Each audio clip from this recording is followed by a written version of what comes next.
Doing something a little different this time. I'm working on a Bobcat 3400 utility vehicle. We started by having to do some little body work and some suspension work in the front. We're also doing an oil change. So I'm going to walk you through the basics on the oil change part of that. Again, this is a Bobcat 3400 utility vehicle. It's 4x4. It has the Polaris 500cc engine in it, and I'll walk you through that right now. Okay, so this is the front of the vehicle. Again, it's four-wheel drive. It's got the little manual dump box. So I'll show you some of the particulars here. After removing the seat, you can look down in this cavity here. This is the top of your oil tank right here. This is your oil cap, and the dipstick is inside that cap. Okay. And as you look down here along the side of that oil tank, there's a fitting, which is right down there. I'm not touching it right now, but I'm pointing to it. That brass fitting right there. That actually has a screen in it that helps filter the oil as it comes out of that tank. So that's the top of the tank. If you go over this way, again, this is a Polaris 500 engine. Your oil filter is right here. Okay, you can look down on it like that. It's in the center of the vehicle. It's got a good location to be able to reach it with oil filter pliers, kind of like this. Okay, there's just enough room to do that.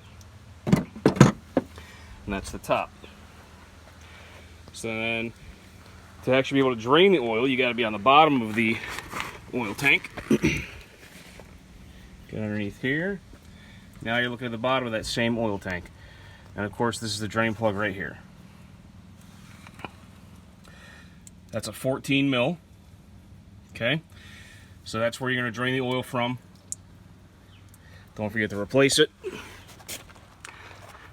And then the reason that I point out that fitting on the bottom is that the factory recommended procedure for this is to go ahead and drain the oil and then actually remove that fitting down there and check the screen, because what that is that ends up being a tube about this long that actually inserts into that tank. So when you unscrew that, it's actually going to pull out quite a bit.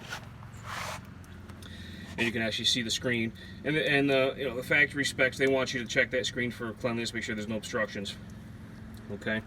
And so as far as I've gotten right now, I've already changed out the oil filter.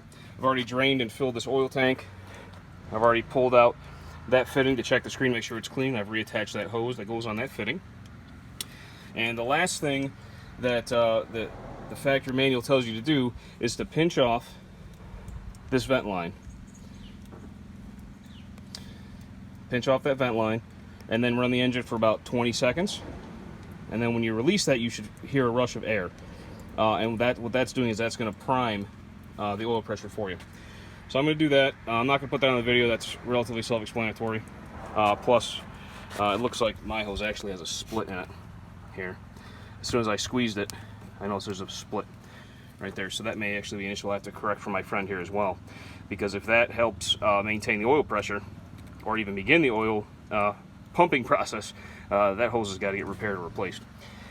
So hopefully this helps somebody, and that gives you a look at how to do the basics on how to do oil change. Bobcat 3400's got the Polaris 500 engine.